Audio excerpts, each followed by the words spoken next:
ಕರಡಿ ದಾಳಿಗೆ ತುತ್ತಾದ ಗಾಯಾಳುಗೆ ಆಸ್ಪತ್ರೆ ಭೇಟಿ ನೀಡಿ ಆರೋಗ್ಯ ವಿಚಾರಿಸಿದ ಶಾಸಕ ಆರ್.ವಿ. ದೇಶಪಾಂಡೆ. ದಾಂಡೇಲಿ ತಾಲೂಕಿನ ಕೇಗದಾಳದಲ್ಲಿ ಕಳೆದ ದಿನಗಳ ಹಿಂದೆ ಕೇಗದಾಳ ಗ್ರಾಮದ ಅರಣ್ಯ ಪ್ರದೇಶದಲ್ಲಿ ಕರಡಿ ದಾಳಿಗೆ ತುತ್ತಾಗಿ ಗಾಯಗೊಂಡವರು ಸ್ಥಳೀಯ ಸಾರ್ವಜನಿಕ ಆಸ್ಪತ್ರೆಯಲ್ಲಿ ಚಿಕಿತ್ಸೆ ಪಡೆಯುತ್ತಿರುವ ಡೊಮಿಂಗ್ ಜೋರ್ಜ್ ಸಿದ್ದಿ ಅವರನ್ನು ಶಾಸಕರಾದ ಆರ್.ವಿ. ದೇಶಪಾಂಡೆ ಭೇಟಿ ನೀಡಿ ಆರೋಗ್ಯ ವಿಚಾರಿಸಿದರು.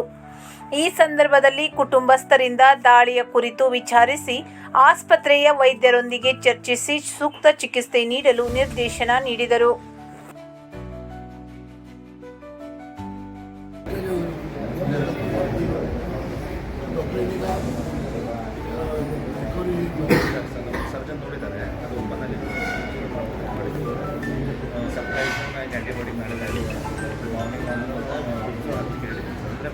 ಬೇಸಿಕ್ ಆ್ಯಂಟಿಬಯೋಟಿಕ್ಸ್ ಗುಡ್ ರಿಕ್ವೆಸ್ಟ್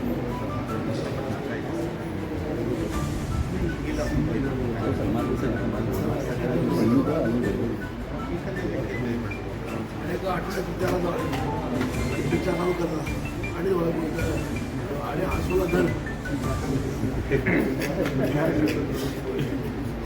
मग रेडी ಆಗ್ತಾರಂತೆ ಮತ್ತು ಹೋಗ ಸೋಲಿಡಿ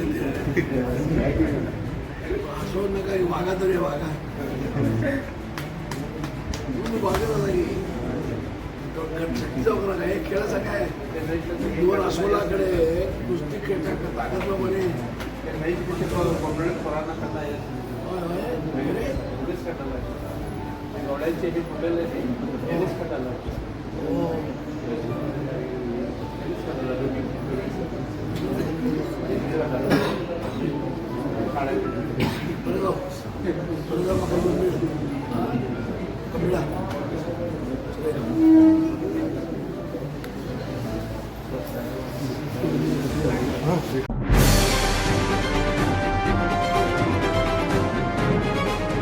ಇದು ಖಾಲಿ ಡಿಜಿಟಲ್ ವಾಹಿನಿ, ಸತ್ಯ ಮತ್ತು ಸ್ಪಷ್ಟ ಸುದ್ದಿ.